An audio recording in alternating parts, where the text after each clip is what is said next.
Bismillahirrahmanirrahim. Assalamu alaikum, dear students. I hope you all are fine and must be learning from your online classes. Students, today we will do role of vitamins. Vitamins are chemical compounds that are required in low amounts but essential for growth and metabolism. Students, like minerals, vitamins are also required in low amounts. But here I want to tell you that vitamins are organic chemical compounds and minerals are inorganic chemical compounds. Student, both these are required in low amounts, but unfortunately body couldn't prepare these vitamins and minerals by itself, so usually we get it from other sources. Students, vitamins, there are two types of vitamins: water soluble vitamins and fat soluble vitamins. Water soluble vitamins dissolve in water and pass through the body quickly, meaning body needs them on regular basis. And fat soluble vitamins are stored in body's fatty tissue, meaning they remain in body for longer period. Fat soluble vitamin include vitamin A, D, E and K, and water soluble vitamin include vitamin B complex, that is a group of vitamins, and each vitamin in this group play important role, and vitamin C. Students, as fat soluble vitamins require fatty acids to dissolve, it means that inside the body they are found inside the fatty acids and they are stored inside the fatty acids, so there are less chances that these vitamins are excreted from the body and they remain in body for longer period. But vitamin, when we talk about water soluble vitamin, the level of the water soluble vitamin can decrease more quickly, leading to the vitamin deficiency. So they are required on a regular basis. Along with it, cooking and heating also destroy water soluble vitamins more readily than the fat soluble vitamin. Students, now we will do a role of vitamin A in detail. Students, vitamin A is the first identified fat soluble vitamin A, and it was identified in 1913.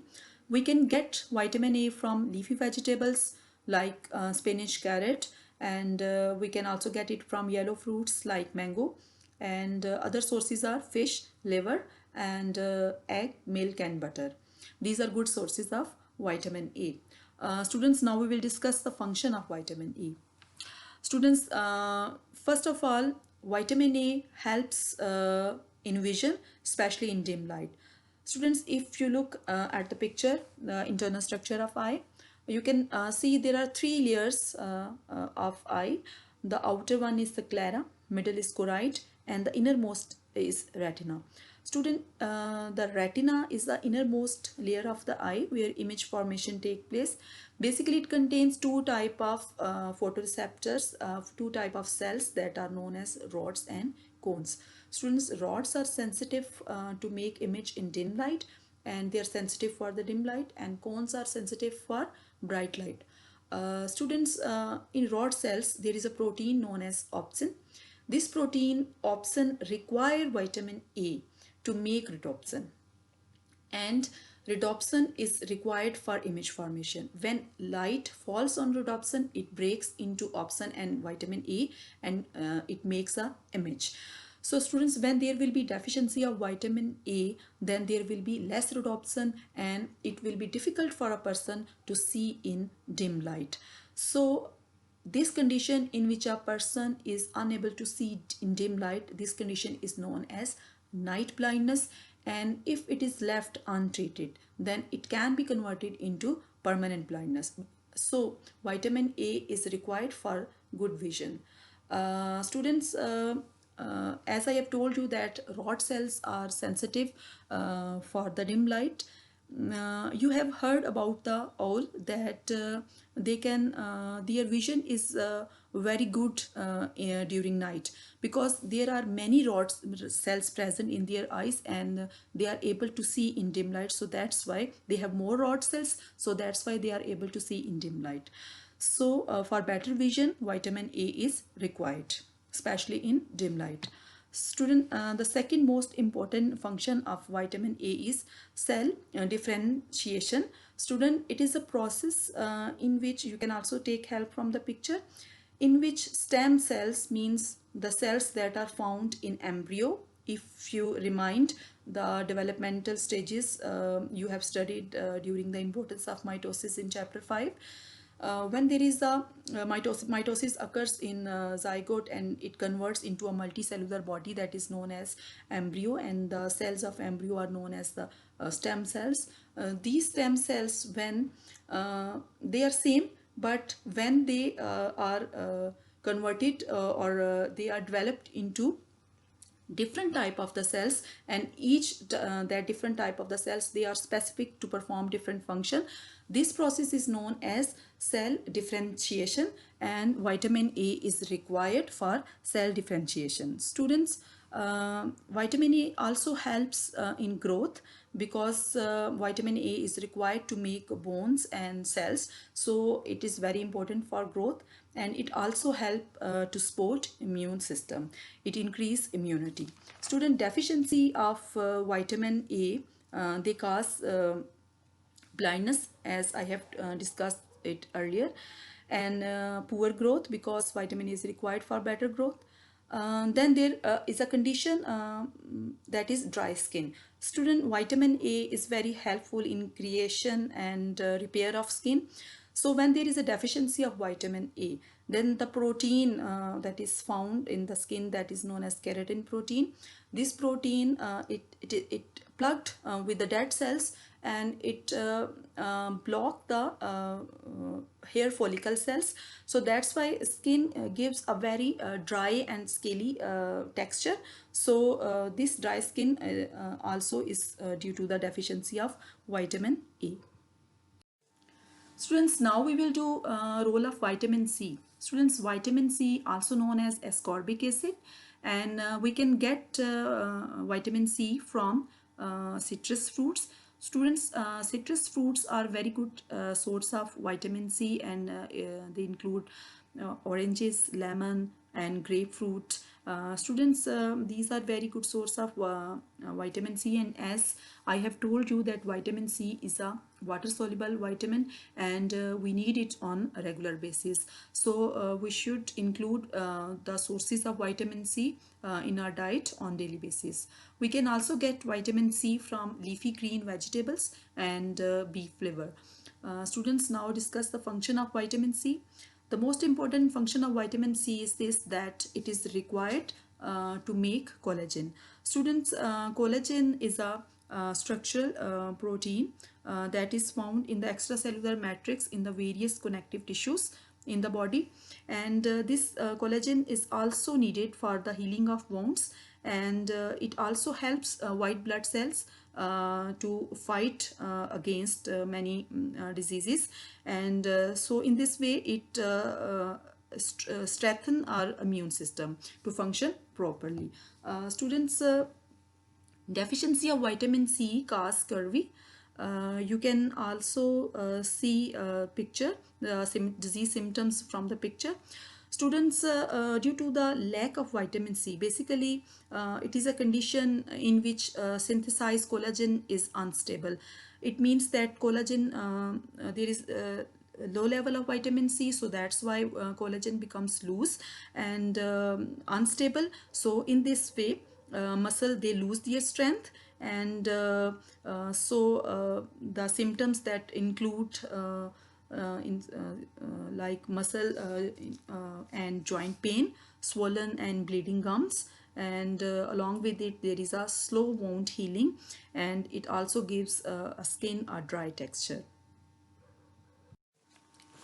Students, now we will do role of vitamin D. Students, vitamin D is a fat soluble vitamin, and we can get vitamin D from fish liver oil, milk, ghee, and butter, and it is also synthesized by skin. Students, when you sit in sunlight and your skin is exposed to sunlight, then there is a compound found inside the skin, and it converts UV radiation, means ultraviolet radiation, into vitamin D. Students, the most and best known function of vitamin D is to help regulate blood levels of calcium and phosphorus. Students, vitamin D helps to absorb these both minerals, calcium and phosphorus, from the intestine and then deposit inside the bones. It means that if there is a deficiency of vitamin D, then if you are taking calcium and phosphorus in your diet, but these both minerals are not being absorbed into your body because there is a deficiency of vitamin D, because vitamin D helps in the absorption of these minerals. Deficiency of vitamin D cause rickets in children. Students, it is a condition you can also see from the picture in which bones, they become very weak due to the deficiency of vitamin D. There is a deficiency of calcium inside the bones, so bones becomes very weak and they bow under pressure. In adults, vitamin D deficiency causes osteomalacia. It is a condition, a softening of bones, and due to this there are more chances, there are increased risk of fractures in bone. And you can also see from the picture that a normal bone and a bone with ricket or osteomalacia. Then there is you can see there is a degeneration of bone in osteomalacia. Students, strictly speaking, water and dietary fiber are not considered as nutrients, but these both play a very important role inside human body. Students, first we will do role of water. Students, water makes 60% of adult human body, and nearly all life-sustaining chemical reactions require an aqueous or watery environment. It means that all metabolic reactions that are taking place inside body, they require watery environment that is provided by water. Water also helps in the absorption of food through intestine. When after digestion food is converted into simple nutrients, these nutrients are absorbed into blood that is surrounded the intestine, and for this absorption definitely water is required. And because water is a part of blood and it is required for the absorption of food. Then there is a removal of waste products. After various biochemical reaction, different wastes are produced, and these wastes are toxin for the body and they are required to excrete it from the body. And we know that kidney do this job, and they excrete these waste products in the form of urine, and they require water for the removal of these waste products. Students, water also helps in to maintain the body temperature through evaporation as sweating when the temperature is hot during summer. Then to keep that body cool due to in the form of sweating, and water helps to maintain the body temperature. Students, there are many problems are also related due to the dehydration of water, because dehydration may results in cardiovascular problem, because if you are dehydrated even slightly, your heart has to work harder to pump the blood, because dehydration thickens your blood and makes the blood vessel constrict, which can cause hypertension or the high blood pressure and strain your heart. Students, sources of water is natural water, milk, juicy fruits and vegetables. Students, now we will do dietary fiber. Dietary fiber, also known as roughage, is the part of human food that is indigestible. It means that it is undigested part of food and it is found only in plant foods, and it moves undigested through the stomach and small intestine. Students, there are two types of dietary fiber: soluble dietary fiber and insoluble dietary fiber. Students, soluble dietary fiber breaks down as it passes through the alimentary canal, and the sources of soluble dietary fiber includes oats, beans, barley, and many fruits and vegetables.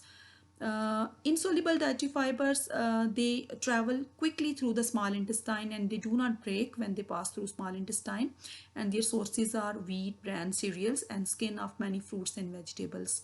Students, if you are taking vegetables and fruits with skin, then the skin will be a source of insoluble dietary fiber and their pulp will be a source of dietary fiber. Students, soluble dietary fibers, because they break down as they pass through alimentary canal, so they helps in lowering blood cholesterol and sugar level. And insoluble dietary fiber, they helps to prevent constipation, and avoiding constipation reduces the risk of many other diseases.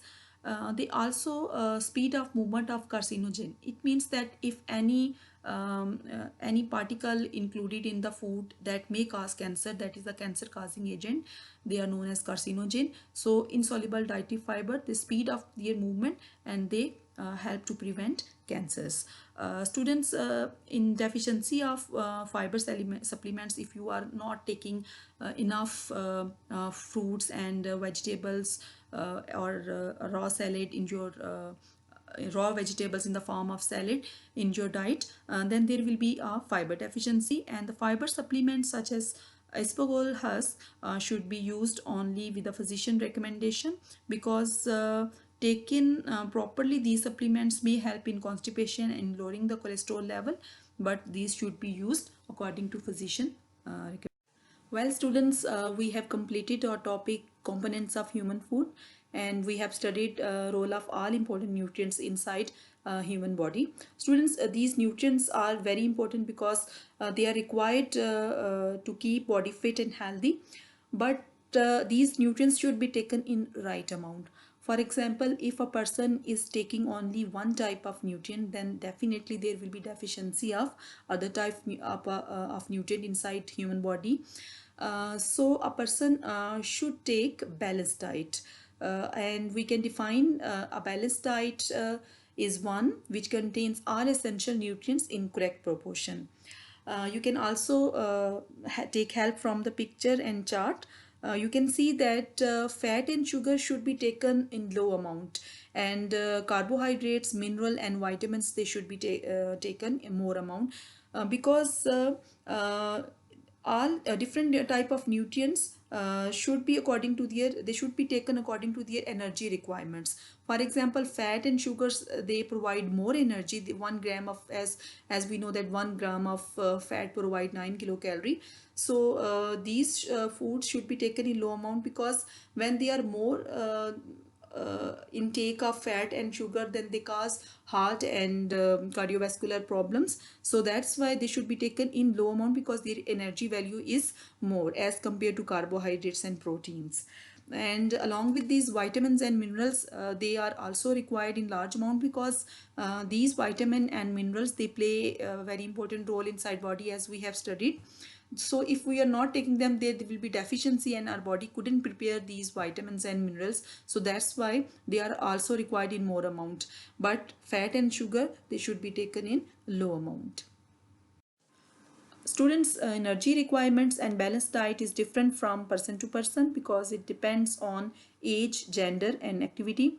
First of all, we will discuss relation of balanced diet with age. Students, energy requirements for is different from different age group. For example, during growth period, when a child is growing, so there is a higher metabolic rate inside body cells, and body needs a balanced diet that contains more energy. It means that a child require those type of foods that provide him more energy, because he is in growing period, and body cells, they show a higher metabolic rate. So that's why they require a diet that provide him more energy. Adults need less proteins per kilogram body weight, but a growing boy and a girl needs more proteins per kilogram weight. Similarly, students, children need more calcium and iron, because calcium is good for bones and iron is good for the red blood cells, and because they are in growing period, so that's why their requirements for iron and calcium is more.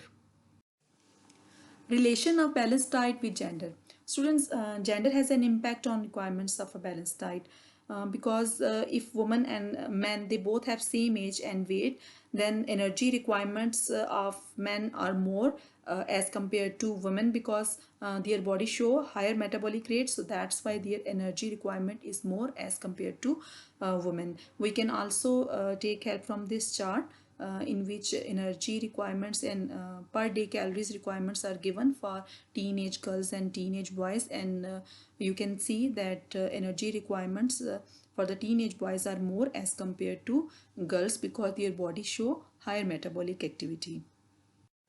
Relation of balanced diet with activity. Students, different people have different lifestyle, so their requirement for balanced diet is also different.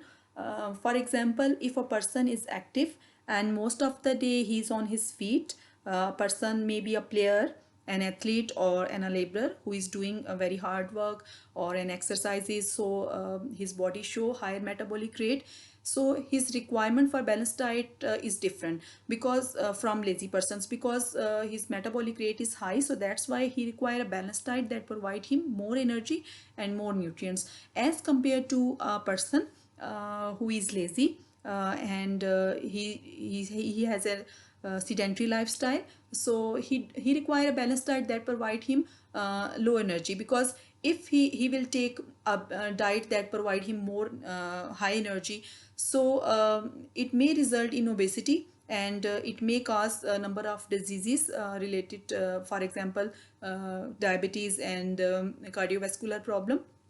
So he should take a diet that provide him a low amount of energy, and an active person, he should take a diet that provide him more energy. Students, I hope you understand the topic very well. Student question answers from understanding the concept, and short question answer from exercise it is given, and you can find answer from page number that is written, and extra question answer are also given, and you can find their answer from the relevant page number that is written over here, and you can also take help from all the points and headings that are made in video lecture. Well, students, stay home, stay safe, and keep learning.